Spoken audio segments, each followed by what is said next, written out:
Welcome to the Chasing Thoughts podcast. I don't know what we're talking about today. What are we talking about today, Keith? Okay, so I'm not sure what to call it. Like, this is weird awakenings, like type things. Okay. And then also the effects it has on us. Because it's something that came up this morning. It was one of the hardest things for me to do just to get out of bed this morning. And yesterday was a day that was strange, where it's almost like you're peeking behind the curtain of reality and seeing what it actually is. Yeah. So yeah, I thought it'd be like really great. We were supposed to have my friend on today, but she had an emergency business meeting she had to go to. And it's like an hour away from her office. So I thought like this could be like a really cool thing to get into and kind of explore, because it kind of goes hand in hand whenever she's able to come back on. Because her whole thing's about like living from your intuition and from this natural place of unaccepted reality, like being willing to live by a different reality is her whole thing. So I can't wait to talk to her about her. So I'm super stoked she's going to come on later, but yeah, let's explore it and see what comes out. Okay, so this is what's been happening. So over the last, I would say, month, right? So, or a little bit more than that. You were actually the first thing that I fit into this thing of weird, like, circumstances that are happening to me, where we didn't know each other, just off the videos that we had seen each other posting on different platforms, kind of wanted to start to talk. The mindsets were the same. And then it was just the most natural thing, even though we're still pretty much strangers. Totally. It feels like I'm talking to somebody that I've known for years. And that was the first thing that kind of started things off. But during that time, I was still having a lot of anxiety in regards to the business side of things, where I was losing the joy and the fun of doing it. And that was the whole purpose of it, like just to feel alive and feel like I'm doing something that's meaningful and meaningful to me, and see, this is what happened to me yesterday too. My mind starts going so fast, like I'm trying to keep up with the thoughts, and I'm like, I can't. Like, as soon as a thought pops into my head, like I want to say this, like it's gone, like, and I'm on different thoughts, like very, very weird stuff. But so last week I actually had a meeting with Danielle, and she was talking about the two realities that I live in. Right. So one reality is one where, like, I love humor. I think humor is such a powerful tool. And it's also, fun to laugh, Yep. So, but I also use self-depreciating humor, which there's like kind of a balance there with that, like it's, I think, fun and good to laugh at yourself, but then you can also use it as a shield, where I would project my own insecurities into a joke so that I would feel more comfortable, like, saying something, whatever, about how I look, my size, something, so that then, like, I'm like, all right, well, they're judging me for it anyways. And now I'm letting them know, like, it's a funny thing, we'll just laugh about it, like trying to ease my own awkwardness for my own judgments inside of myself that other people don't have. Yeah. And like, Danielle gave me this speech. It was almost like one of those, sports speeches, like with that, like just motivates everybody, and she said, you live in this reality because it's safe. And it's something that, the other reality that you have is that you have the knowledge, you have the ability, you have the talent, you have the personnel to do this business, to put your message out there. You have the worth, all of that stuff. She said, but you don't accept that reality because this one is safer for you. And to get into this one, I have to walk through that fear. So that was Friday of last week. So that night, I remember lying in bed and I was like, okay, I'm just doing this, and I'm not big into the fake it till you make it type thing, because I think that just teaches you to live fake. Yep. You know, like one of the things in the military, they always said is you train or you fight how you train. So if you train a fake it till you make it, then that's going to become how you live, you know, never feeling connected with what you're actually feeling, but just faking and putting out that front. So I was like, you know, I'm just going to step into this, believe it, and accept this as my reality. And it was weird. So like every 2 minutes I would have like my anxiety would go way up, and then I'm like, all right, get back over here, you know, and then it would go down. And then like a minute later, it was like back up. I'm like, all right, get back over here and go back down. Right. So for the weekend, I kind of went on that roller coaster, but it got easier and easier. And as I did that, it was probably like around Monday that I got up and I was just like, you know, I felt an energy that I hadn't felt, you know, in a little bit. And this push to do as much as I could, you know, because I wanted to. And I started enjoying the process again, just because I was accepting this other side of myself that was very empowering instead of very limiting. You know, I was stepping out of the prison of insecurities that I was keeping myself in because that was comfortable and that was known for me. So since then, I've had more movement. And I had somebody on TikTok describe it as, you know, in Finding Nemo, when you go in and they go in the, what is it, the East Atlantic Current with the turtles, and they're just like, dude, you know, and they're like, Yeah. like that's what it feels like. I'm just flowing through life and things are coming to me. I don't have to create them or anything. They're just coming to me. And it's almost like overwhelming. Yes. You know, because I'm like, I don't know what to do. Like, I didn't feel like I had time to do all the stuff I wanted to do prior to this. And now I'm like, I'm going to have to invent more hours, you know, to get this stuff done. So, all right. So this is what's been going. So I had another friend of mine who has like a production business that she does reach out and put me on as in her top tier package, because she has different packages. She put me on as part of that package. Nice. So anybody that signs up for that package will get time with me for, and it's a 6-month commitment. Yeah. Then, it's so hard to keep my mind. Like, this is the coolest thing. And I'm sorry, it's so like dissected like this. But I'm still trying to wrap my mind around everything that's happening, you know, because it's so new to me. Yeah, I love so many aspects. I like made some notes while you were talking about everything I loved, but I think first and foremost, describing what that process is when you reach for a new reality or you reach for a new story or a thought, how it's not faking it till you making it. That's something different.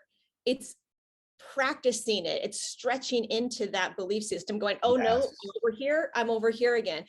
And I think with clients, and I don't know if you find this when you work with your coaching clients, that piece of it is hard to explain to some people, like how to actually do that in real time, to red flag a certain pattern of thoughts, stop it in the tracks, believe something else, and do it over and over again until you create that new pathway in your brain. And it's super powerful. And like you said, but then you switch the pathway and some magical reason the universe switches and turns and everything starts to align and you start to get into the flow. And that's just the coolest process. And then when you see your clients do that and they get into their flow, you're like, okay, great. And it's success, success, success. And I always tell people, if you feel like you're pushing a rock uphill, like with your personal development, you haven't found like the nut, like the thought, because it should be flow, like you're describing. So if you're putting effort in and not getting results, that's when it's time to like sink back and do some inner stuff, figure out what is that sort of internal block. At least that's my experience.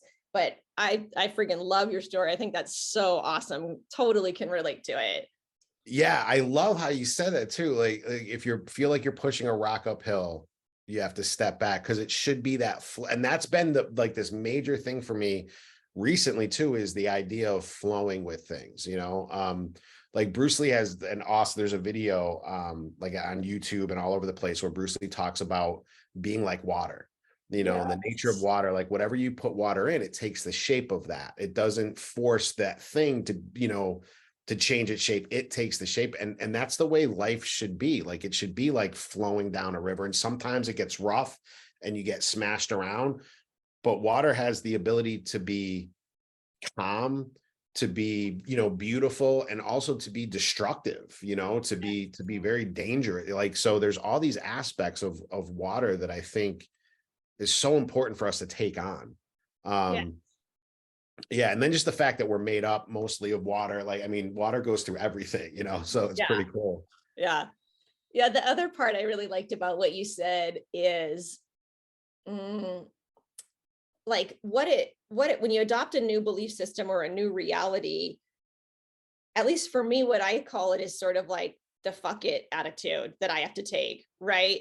Because I'm like, yeah, I am awesome. I can do this. I'm capable. I'm all these things. And then there's my inner critic that goes, no, you're not. You're a joke. You're a fraud. Because everyone has an inner critic, right? Yep. And then I have to go, you know what? Fuck it. I'm going to show up as that person anyways. Fuck it. That's how I say it. Just, it doesn't matter if these voices or this person leaves a negative comment. I'm going to show up this way because it feels fucking good to show up this way. And this is my one life. So why not feel that powerful and that good all the time? Why not? Like, who's that hurting? It's only helping. Yes. Yeah.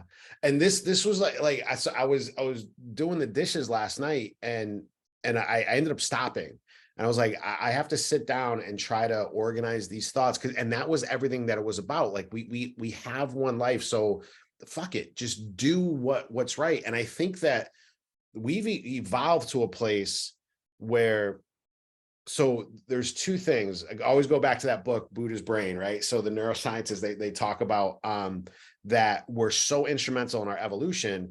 And that was cooperation, but more so negativity. Yeah. Which is reason why we have this negativity bias built into our brain, because it kept us alive. We were a prey species for what, 400,000 years, you know, so we had to be looking for the dangers. And then from also other people, you know, other bands and other groups.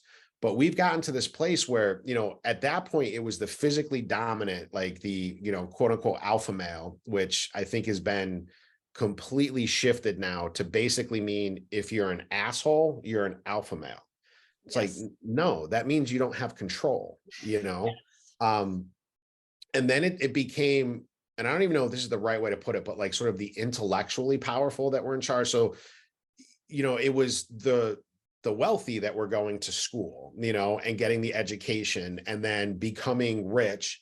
And now we've become the biggest threat to our own existence, you know, is us. We make foods that are horrific for us, that are literally killing us so that we can make money. Medicines that can harm us more than they do good to make money. What we're doing to the environment, what we're doing to, you know, other people, depending on where they come from, depending on the religion, everything was created in us versus them. So we're still living in this sort of mental idea of everything is a threat, but we are our biggest threats. And I think we're evolving into this place where it's more of a conscious evolution that's going on instead of a physical evolution, where now it's going to be the emotionally strong that are going to become the dominant. And when you look at, you know, men can't talk about their emotions and stuff. Well, it takes more strength for a guy to put on a purple dress and walk down the street and be himself than it does for some dude that is like jacked, and you know what I mean? And the guy that is so physically strong or however it is, or successful, like, you know, I can't do that. I don't want nothing to do it. Like, well, you're hiding, you know, and you're hiding from the acceptance of other people for who they are, you know? And I picked the purple. I saw a video once a long time ago. It was this older guy and he was dressed in all purple and he had this purple dress on, and I never saw somebody be more themselves. And he was talking about an interaction he had in his store where this older lady came up to him and said, "You're beautiful." And the whole time that happened, somebody was outside smashing his car windows just because of how he dressed, and I see that guy as having more strength than the person that was hiding, smashing their windows when nobody was looking. You know what I mean? So absolutely. I think we've gotten into this place where that's going to be what brings us forward. So I think the scales have shifted where it's not so much as the negativity now that is going to ensure our survival greater than the cooperation, but now it's the acceptance and cooperation. That's what we need in this world. That's going to be the thing that pushes us forward just as a human species. So that was my thoughts over dishes last night. Yeah, there's this guy I follow on social. I can't think of his name right now, and I'm not sure how to pronounce it, but I'll post a link because he is so himself. And just like you said, he loves to wear purple dresses and he loves to wear makeup. And he's a comedian and he's a public speaker, really trying to break down this us versus them narrative. And his work is so, so beautiful. And I think you're absolutely right. That is how we do it. And one thing I really love about him, and you and I've talked about this with TikTok, is when people attack him, it's like just more love and more acceptance, right? Like, yes. And I think that's a good question, because I think a lot of people struggle with that. Like, okay, well, I'm trying to be happy and like thrive and to help thrive, we're together, collaborative mindset. But how do I encounter someone who breaks my windows? How do I treat them? What do I do with the feelings that comes from those experiences? Because negativity is also feels like it's on the rise, whether that's true or the way the news is making us feel is up for debate. But right. How do you deal with negativity in the world as this consciousness is shifting? Yeah. And that's been a huge part of all of this that's been going on, where there's time, even on I've seen some of your videos where people have commented and I wanted to comment back, like, what are you, a turd? Like, why are you like this? But then you answer to them like, hey, thanks for keeping the discussion going. And I'm just like, ugh. I've been trying like to do that, to answer, we have a tendency to answer hatred with hatred. Yes. And both sides of that hatred, they think they're right. Yep. But it's the same side of the same coin, or it's different sides of the same coin, but it's still hatred. So I've been trying to answer with love. So, and peace and acceptance of their thoughts. You don't agree with me? All right, great. So I put a video up. It was like 7 seconds. And it was off of a video that I saw. I'm like, oh, I could do that. So it was a girl, she went to the beach and she was like, and it was just all text, on the video. And she was saying like how she's so happy, that she doesn't have to work the 9 to 5 anymore and all that. And like, so she can take a day off since she's in charge, go to the beach, take some mushrooms and enjoy the day. And I'm like, all right, perfect. I could do that. Cause I was even looking at the comments and everybody's like, yeah, you're killing it or whatever, So I did that. It didn't go the same way. There was 2 comments in particular. One that said I was a narcissist. And then one that said I was an addict. So I answered them back in kindness. The one that said I was a narcissist, after I explained like some stuff, because he was like a false self and everything, it's like, no, I lived in that false self for 40 years. This is me coming out of that. And then his comment back was, I need to enslave myself to the righteous, or get out of the enslavement to sin and enslave myself to God's righteousness. The person that called me an addict, I explained some things, and I think it was like a thing of like, we're like, oh, I'm going to get him, because like where I made the film, like there was my pipe was like in the corner, and they said, you're high on mushrooms and cannabis. And I'm like, no, just mushrooms. I don't generally mix things like that. And they're like, well, what about the pipe? And I'm like, well, it's empty. Like, just because it's there doesn't mean I'm using it, from my responses, I had a flood of comments come through of people lifting me up, thanking me for talking about this stuff, other veterans responding and saying, you know, I need to learn more about this stuff because the stuff I'm getting, you know, at the V, it's like, it's not just making me feel more dead inside, you know.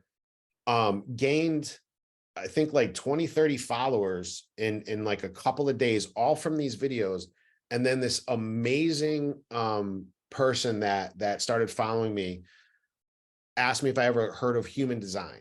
And do you know about like human design at all? I know a couple other coaches who work in that field. I don't know a lot about it. It's funny that you mentioned it because I was just thinking like, I need to put that on my research list to know more about it. Yeah. Yes. Yeah. So she was like, all right, you got to go to this website, find your profile and type. And, you know, I fall in this weird, like in between space where I believe in like some weird things, you know, but then I'm also skeptical, you know. I even took a course in college, like on how to debunk like all this stuff. It was one of the coolest courses because we talked about the Loch Ness Monster, you know, Bigfoot and all this stuff. And just about like really looking into it and seeing the reality behind a lot of this stuff. So I became very, very skeptical for a time. And now I'm getting back more like, wait, is there something actually there? Like, you know, anybody that mentioned like vibrations to me, I'd be like, you're an idiot, you know. But then, I mean, even scientists talk about everything is vibrations, everything is a wave, you know. And so I'm like, all right, I'm going to go to this website. My type was manifesting generator. And I was like, I don't know, man. Cause like I've tried to manifest a lot of stuff and like, you know, I'm not sitting on a throne made of cash right now. You know what I mean? And all this stuff. But then I started questioning, I'm like, things are just kind of flowing without effort. You know, like the effort comes in to do the work to keep up with which is with what has been brought to me. Then my type was 6'2". You know, it was like 6/2. And I'm like, what is that? Like, that was giving me like astrology vibes. And that was like one of the things, like I have a hard time with like astrology, you know, like just because a star is there, you know, that means things are going to happen in my life. You know, I'm going to end up meeting, you know, the love of my life, whatever, you know, all the stuff that comes with it. So when she told me what that 6'2" meant, the 6 was, I didn't learn like through school when I was young. And I like basically failed out of school. I graduated high school because they just didn't want to deal with me. Like I failed all these classes. They were just like, just push them through. And it said, you learn from your experiences, which now gives you a benefit now, because now with the knowledge that you've gained, you also have the experiences to back it up. And that's kind of what draws people to you. And that's what a lot of these messages have been about, you know, sharing my experiences. It also said like not to like niche down, you know, especially like even with coaching, they talk about niching down and stuff. And it said, don't do that. It doesn't work for you. And that blew my mind because I want to know everything about everything. And I've always brought it back to life, your personal life. And I'm like, am I just making this stuff up? Am I forcing connections in places that aren't really there? And then when she was explaining this to me, I'm like, is this the thing? Like, and then it hit me. I find stuff in everything where I can watch documentaries on infinity, cosmos, I went to a Neil deGrasse Tyson talk, and I have a stack of notes, probably like that big, almost like a full ream of paper on Family Guy and how Family Guy, we can learn from the lessons of Peter Griffin to live a good life. And it hit me like I take from everything and bring it back to this one source that connects it all, which is consciousness. Yes. And so everything that I see, like I can make these like transitions into consciousness, like, and how it can help us. Yeah. You know, and then the 2 aspect of it was, I don't believe in myself. Like I still believe in all that conditioning that's put on us. So I hold back my message and hold back what I want to talk about because I think it's stupid. Yep. And I'm like, all right, now you're just telling me literally what's inside my head pretty much 24 hours a day. So over, like, from yesterday to today, my mind has been trying to come up with rational explanations to explain all this. Yeah.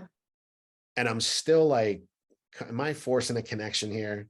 So that's what's been going. So I want to hear your thought, like what you think is going on too. Like, yeah, I love the way you said you find consciousness everywhere, because I would say that's what's actually happening, right? Like consciousness is coming through you with this unique set of wisdom or quirkiness, and through this person, right? And we're all sort of showing different faces of consciousness.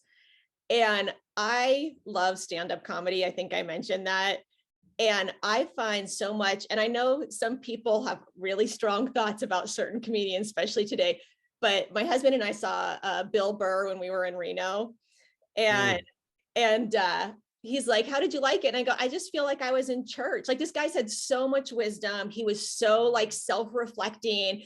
Like, I need to go back to our hotel and like write some stuff down. Like, I would take notes at a sermon. And I also really experienced the world like that, is just this constant curiosity, and it's just such an interesting place. And I think that is part of that evolution that you're talking about, right? It's like kindness and curiosity about others is leading us to this next conscious evolution.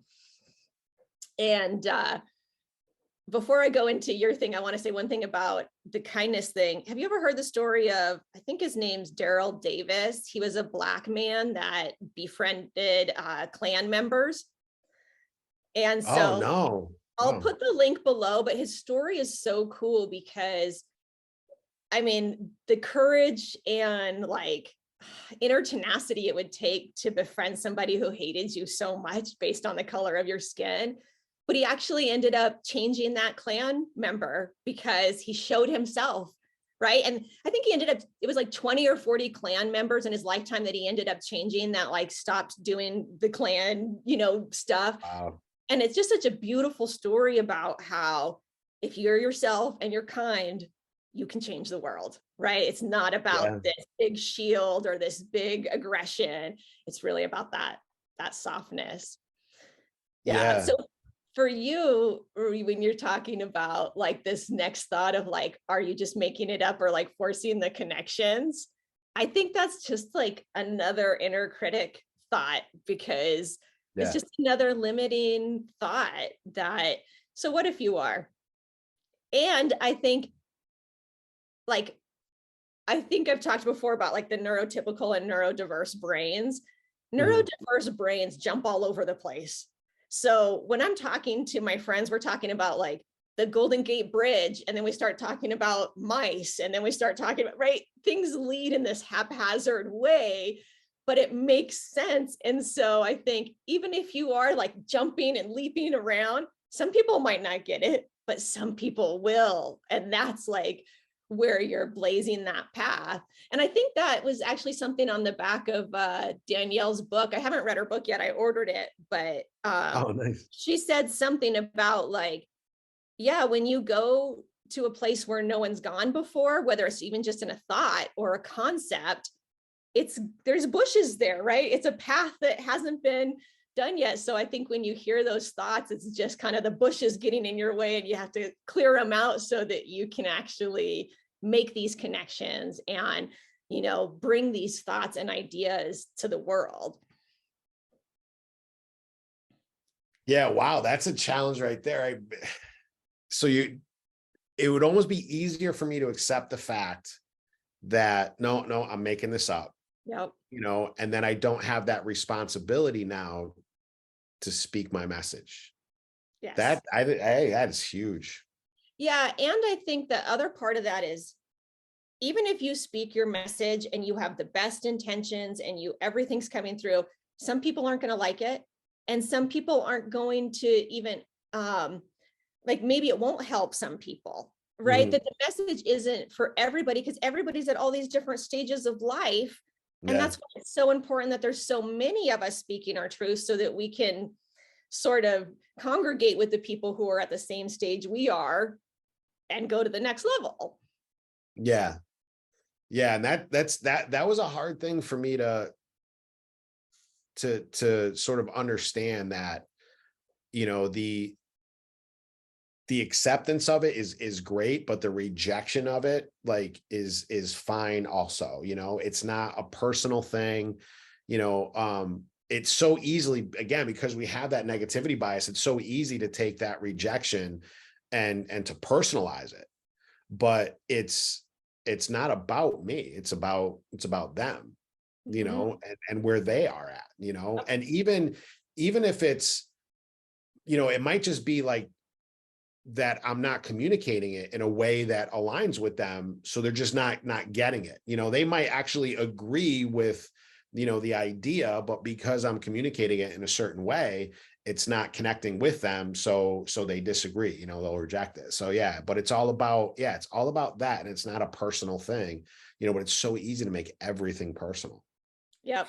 Yeah, someone said to me once, and I loved it so much I adopted it. They said, if no one likes me, like if I'm not getting any negativity, that's a sign to me that I'm not living big enough.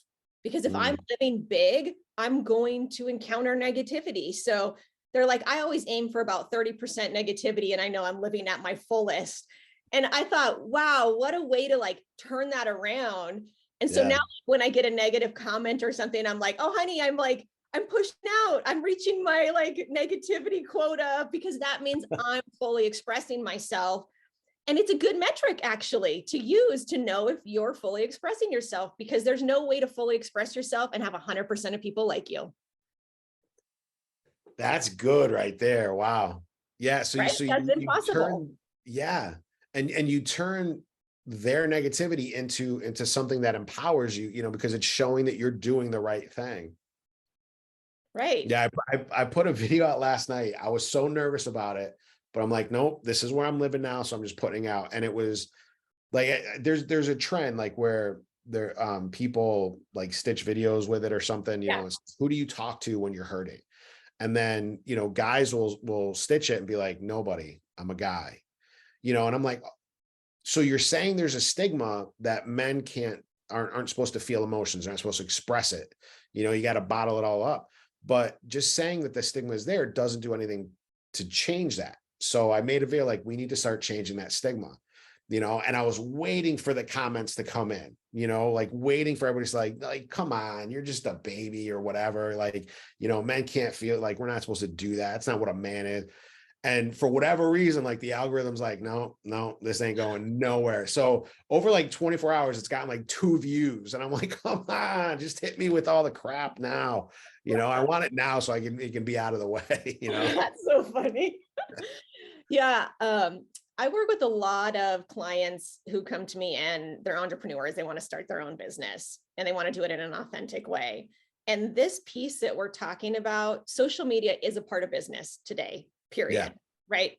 And especially if you're a solopreneur and trying to do, you know, like a one-man show, home business, that kind of thing, you're going to have to do it yourself. And I have not had a client yet that doesn't struggle with the internal growth that has to happen to show up to the world on social media. Yes. And I just want to acknowledge that to anybody who's like listening and going through that. Every single person who's on social media is also going through that. It is not easy to fully expose yourself to the world and to criticism. It takes some friggin' guts, and it takes discipline, because there's so many days. So I told myself, I'm going to do social media every day for 6 months and just see what happens, right? That's my commitment. And there's so many days that I feel totally ugly. I feel stupid. I don't want to make a stupid video. Whatever the things are. And then I get my phone out and I make a video, right? And getting through that, like we're talking about, that inner critic in real time that says, you don't want to do this, and actually doing it. That's the other piece of, I think, being successful with social media. Yes. Yeah, it's so funny you said that. My wife just sent me a video by Mel Robbins. Oh yeah. You know, she was talking about her 5, 4, 3, 2, 1 thing, you know, which I love. And then she said, so when you don't want to work, when you're more active looking for the distractions, you know, she said, I just want you to work for, I think she said 90 seconds. or no, like 5 minutes, just work for 5 minutes.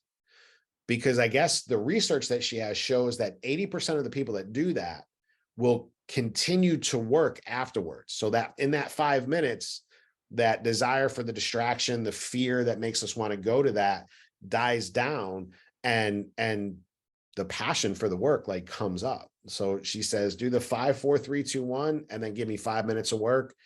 And 80% of us will just continue going. Yep.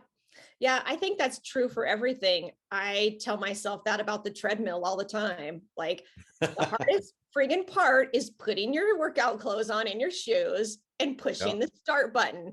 After 5 minutes, you're like, oh, this actually feels good. Oh, I like this song. Like, you're moving with it. But getting on the treadmill is the hardest part. That's starting of things. Yes. Yeah, I'll also say, if you have ADD, ADHD, it might be closer to 15 minutes. It's 15 minutes for me. Like, it takes me 10 minutes to even narrow down my distractions. Yeah. And then my real 5 minutes. Yeah. So wanted to say there's this website, I think it's called Flown, where they do work hours with other entrepreneurs. So you like log in and there's like 50 people on it. And they're like, okay, everybody, this is the power hour. We're all going to get work done together. And they put on some music, and it's that sort of body doubling power and accountability power where you're sitting with other humans for an hour. And then at the end, like, some people share what they got done, but it's a community. And those always work really well for me. If I have something that really needs to get done and I can't get myself quite to it, I'll log in and do one of their power hours. I think it's super effective. Oh, that's really cool. Yeah. Yeah.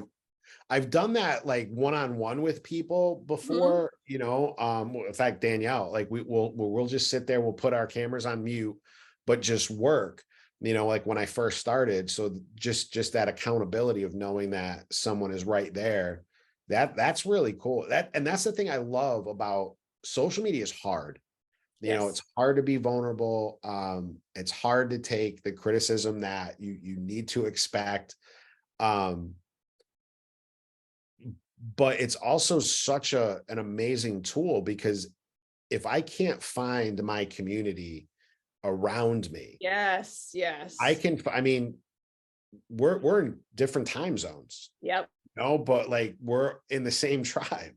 You know, and it's the coolest thing. Like, I mean, I don't think there's ever been a time in human history where we have that ability to connect with people everywhere. Yeah, super cool. Yeah, so I have a question for you. So I relate to what you say, getting into the flow and then having things come easy. And then I have something else that happens for me, which is I feel like I hit the ceiling of the amount of joy and ease and love I feel comfortable accepting in my life. And that's always weird to talk about, because people are like, oh, I want all the love and joy, right? And your human mind thinks that you do. And I don't know if this comes because I had, like, you know, a difficult childhood, or I still have trauma stuff banging around in there. But my process, especially this last year, as I've been actively like getting in the flow and growing and flowing and growing, I have to actually do meditations and expand like my capacity for ease and love and joy in my life, because for some reason there's shame. Like, I shouldn't be allowed to be loving my life this much when there's homeless people. I shouldn't be allowed to be, you know, this successful or have this much ease when that single mom's working 3 jobs to feed her kid. And reconciling that inside of me is really tough. That's sort of that next stage of the process, you know, and it's challenging. And I think, I mean, I see it in my clients too, where, you know, they're keeping their life the same, even if it's difficult, because it's comfortable. Yeah. And getting an easy life is actually uncomfortable because of this piece we're talking about. You have to believe you deserve an easier life to rest in that life. Yeah. Yeah. And that goes with one of the ideas that I think someone asked on your Facebook. Someone said, oh, we should talk about this, the control of religion that has over, because I think a lot of that shame comes from that. You know, a lot of the things that are just normal activities has become sin, you Yes. know, and so, yeah, there's always that guilt.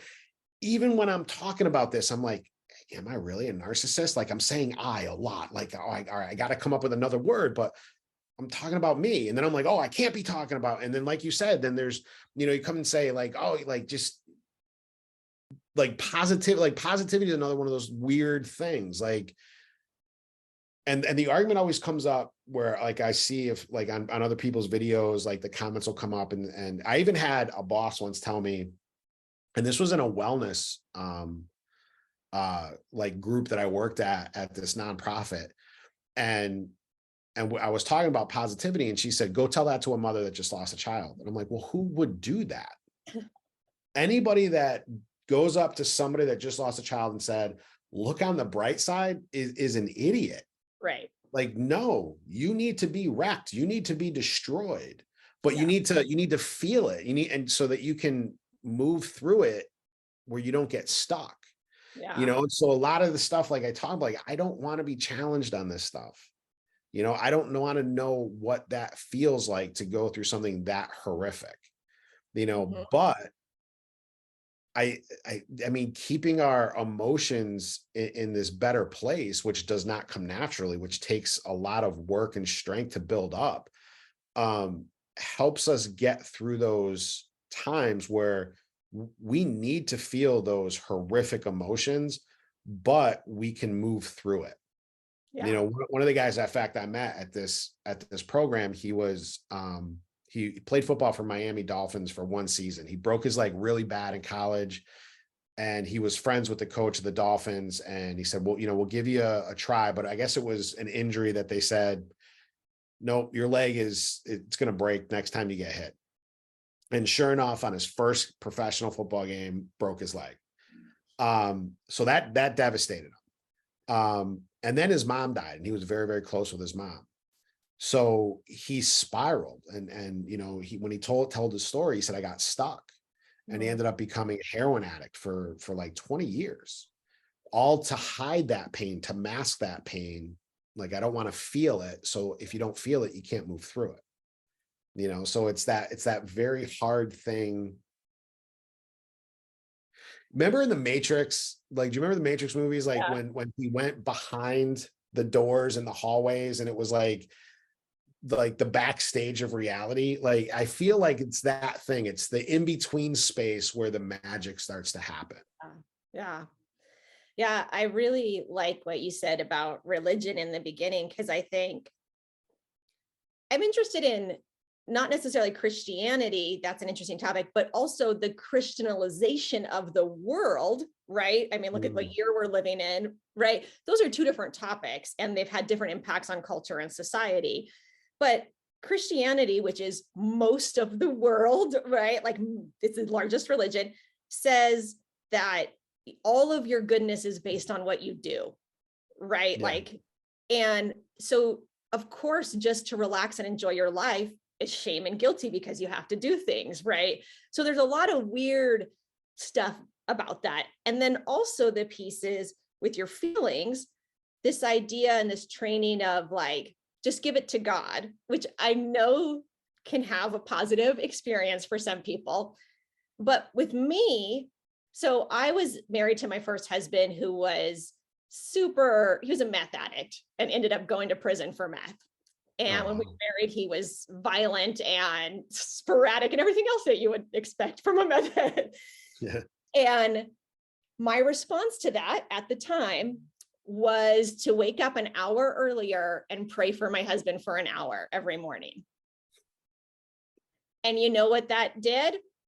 Fucking shit. It did nothing. It did diddly squat, because you have to take action, and you have to feel your feelings, and you have to be in reality.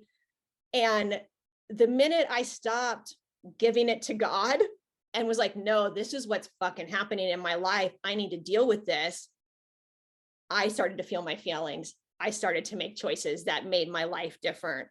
And I'm always sort of hesitant, because I don't want to bust on anybody's religion. Religion serves a purpose for many people. But for me, that message was not helpful. This giving it away from myself, like, no, I need to be in it. I don't know if you've read any of Jeff Brown's work, but No. he does this whole thing on, he doesn't want to be enlightened. He wants to be, it's not enlightenment, it's enrealment. Like everything that makes me human is part of this experience. I don't rise above it. It's actually being more human that makes me more spiritual. It's feeling all my feelings. It makes me more human. And I just love that concept because I believe it's true. Yeah. Yeah. I had and I agree, like, I agree with you completely that religion serves a purpose, but I don't know what it is, but it seemed to have almost come away where it's more. And see, this is one of the things, like, where I have a hard time saying what I actually believe, but like you said, fuck it, I'm just going to say it.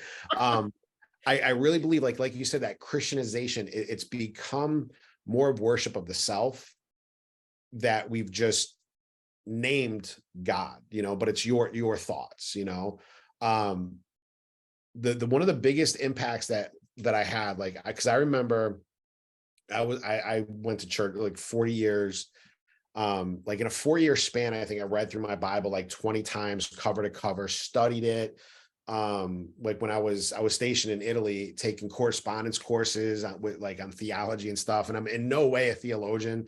Like, we didn't believe in the original languages because God, since he's American, wrote the King James Bible, in English, for us. And one of the things that I in the 40 years, I've heard the verses read, but I never heard anything like preached on. I think it's in John where they asked Jesus, what was the greatest commandment? And he said, to love the Lord thy God with all thy heart, all thy soul, and all thy mind. And he said, the second is like unto the first. So there's no difference. To love thy neighbor as thyself. And if you reverse engineer that, if you don't love yourself, you can't love your neighbor. And if you don't love your neighbor, you can't love God.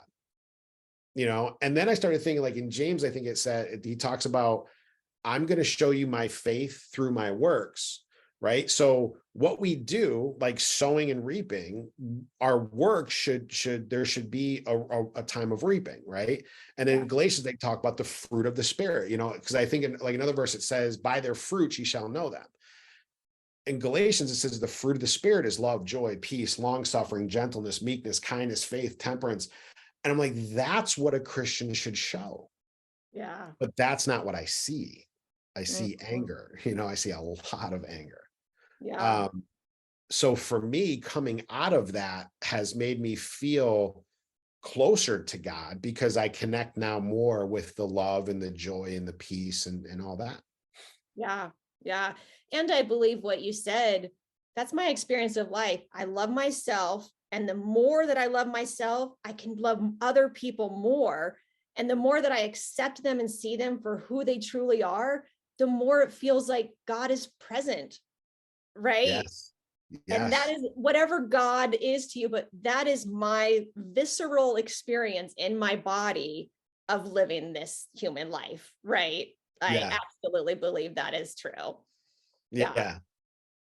So and I wanted, like, because you had said, like, you reach your capacity for love and kindness, and I feel like that's where I'm at this morning. Yeah. Like this morning, if we didn't have like this scheduled, I'd still be asleep right now. I feel physically and emotionally exhausted because I think I have this war going on in my head right now. And it all depends on which side I'm going to choose to be on, but it comes down to my choice. Yeah. Yeah. Yeah. That's funny. I would say I'm actually at a similar place because I took most of last week off and I'm taking the next 2 weeks off. This is kind of like my summer vacation. Nice. Which is amazing. And how lucky am I that I can take that much time off work, that I can travel, that I can do, so privileged. And going into it with gratitude instead of shame. Yes. Is really challenging for me. And I even talked to my husband about it this morning, right? I'm like, I'm starting to feel this. Yeah, I don't know if it's shame or just this limit of accepting, like, woohoo, I'm going on vacation, right? That I can't just have the joy there. And so, yeah, it's interesting and a great like podcast topic that we came back around to, which is just this place where we both are, where we're expanding our capacity for accepting goodness. Yes.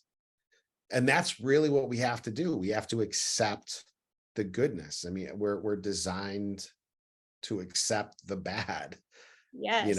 In that book, Buddha's Brain, they said our minds are like Velcro for negativity and Teflon for positivity, for the good. Yeah. It slides right out. I want to run something by you and get see what you think about it. So this was probably about like 3 months ago. I do these things like I call them like Super Mario walks or mushroom walks, because like when you do the mushrooms and you're just going around makes you stronger, right? So I was out in the woods and I was just chilling out by myself and enjoying some of the plant medicine. And I never get to the point like where I'm completely out of my mind hallucinating, like the trees aren't talking to me and stuff, but I saw like a spider web. And then I noticed that they were literally everywhere.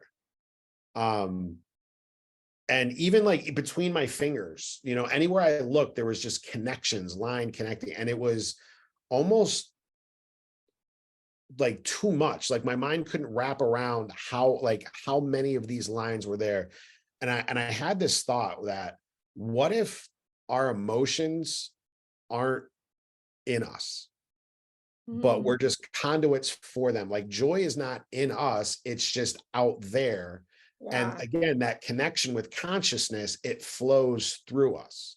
Yeah. Love is not in us, it's out there. And if we connect with it, like it flows through us, because I used to work with a guy that every once in a while he would take some days off because he said he had this saying, like, I need to refill my well. He's been giving out so much kindness and love and empathy that he feels drained, kind of like how we're feeling like right now, and so he needs to go like rejuvenate, where I still think there's still a part of that, like where our nervous system needs rest. Right. But nobody has ever said like, man, I got to take some days off because I just can't get pissed. Like we have this never ending supply of anger, but we have a limited supply of kindness and of love and of joy. So that was just like this thought I had, like, what if it's just a never ending supply, because it's like an ocean out there and we just have to connect with it and let it flow through us. Yeah, I really appreciate that actually. And it's interesting because when my husband and I got married, we had a costume wedding. So all of our guests came in costumes because so cool. Really like that. And then we wrote our vows and it said something like, traditionally you break a wine glass to symbolize that love is fragile. We're going to crush a beer can to symbolize that love is ever present, right? Kind of your same concept. And I get it in my marriage. In my marriage, I get it. Like the love is there. And when I remove all my bullshit, it's there. Right. Yes.